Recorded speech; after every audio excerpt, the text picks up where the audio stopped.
સીધા જે અમદાવાદ કોવિડ હોસ્પિટલથી નીતિન પટેલ નાયબ મુખ્યમંત્રી હાલ પ્રેસ કોન્ફરન્સ કરી રહ્યા છે। સારવારની વ્યવસ્થા, દવાઓ, kit, mask, staff, medical staff, specialist staff, એમને માટે જરૂરી સુવિધાઓ એ બધું જ અમે સતત રિવ્યૂ કરીને જેમ જેમ જરૂરિયાત પડે એ પ્રમાણે નવી નવી બાબતો, નવા વ્યવસ્થાઓ અમે ઊભા કરતા રહીએ છીએ। અમદાવાદમાં અસારવાલી જે આપણી મેડિસિટી છે કે જે સિવિલ હોસ્પિટલ કેમ્પસ છે, એ કેમ્પસની અંદર આપણે બધા જાણીએ છીએ એ પ્રમાણે ખૂબ શરૂઆતથી જ 1200 પથારીની ફક્ત કોરોનાના દર્દીઓની સારવાર માટેની હોસ્પિટલ આપણે શરૂ કરી હતી। ત્યાર પછી જેમ જેમ પીક સમય આવ્યો કોરોનાનો એપ્રિલ-મે મહિનામાં, એ વખતે કિડની હોસ્પિટલ, કેન્સર હોસ્પિટલ અને યુએન મહેતા હોસ્પિટલની પણ સેવાઓ આ કામગીરી માટે રાજ્ય સરકાર તરફથી, આરોગ્ય વિભાગ તરફથી મેળવવામાં આવી હતી અને દર્દીઓને સારામાં સારી સારવાર મળે, ઝડપથી સારવાર મળે, દર્દીઓ ઝડપથી સાજા થાય, એમના પરિવારજનોને પણ કોઈ પણ જાતની મુશ્કેલી ન પડે એ બધી જ વ્યવસ્થા રાજ્ય સરકારે, આરોગ્ય વિભાગે આ મેડિસિટી કેમ્પસમાં અમદાવાદ ખાતે કરેલી છે।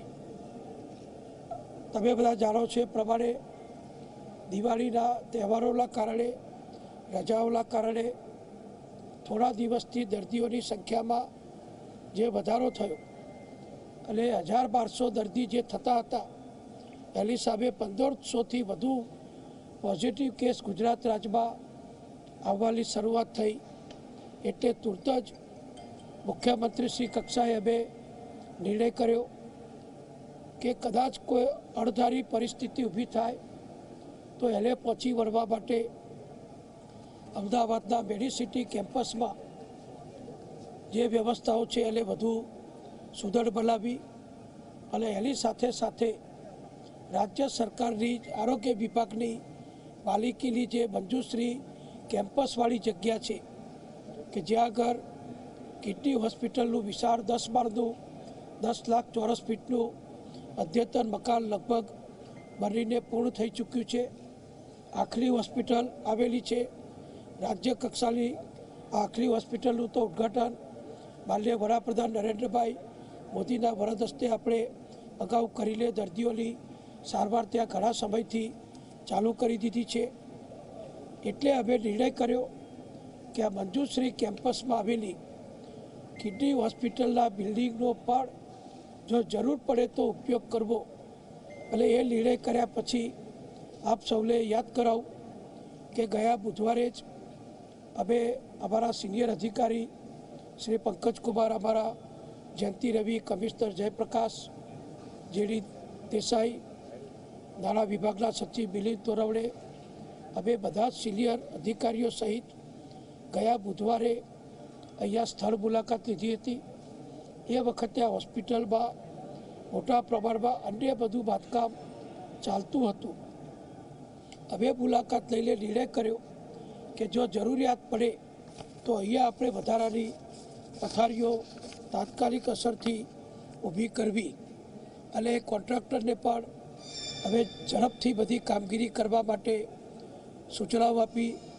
મને આનંદ છે કે અમારા લિયાબક્ષશ્રી, કિડની હોસ્પિટલના પીઆઈયુના અમારા એન્જિનિયરો અને કોન્ટ્રાક્ટર દ્વારા ફક્ત 6 દિવસના ટૂંકા ગાળાની અંદર અમે જે સૂચના આપી હતી, જે અમલવારી કરવાની હતી, એ બધું કામ આ તહેવારો, વેકેશન, રજાઓના દિવસો હોવા છતાં પણ મોટા પ્રમાણમાં કામગીરી હાથ ધરી અને આજે અમે જ્યારે 1લી તારીખે અહીંયા આવ્યા છીએ, એટલે કે ગયા બુધવારે આવ્યા ત્યારે 25 તારીખ હતી, આજે 1લી તારીખ છે। 6 દિવસની અંદર બધી જ વ્યવસ્થા અહીંયા પૂર્ણ થઈ ચૂકી છે। એ વખતે પણ આપણે પત્રકારોને મેં જણાવ્યું હતું કે ભારત સરકાર દ્વારા આપણને આ હોસ્પિટલ માટે બીજી હોસ્પિટલોમાં ઉપયોગ કરવા માટે વેન્ટિલેટર પણ પીએમ કેરમાંથી મોટા પ્રમાણમાં ભેટ આપવામાં આવ્યા છે. તો થોડી વારમાં જ ખબર ટોપ છે. આપ જોતા રહો ગુજરાતની નંબર 1 ન્યૂઝ ચેનલ ઝી 24 કલાક. Associate sponsor Fortune sunflower oil.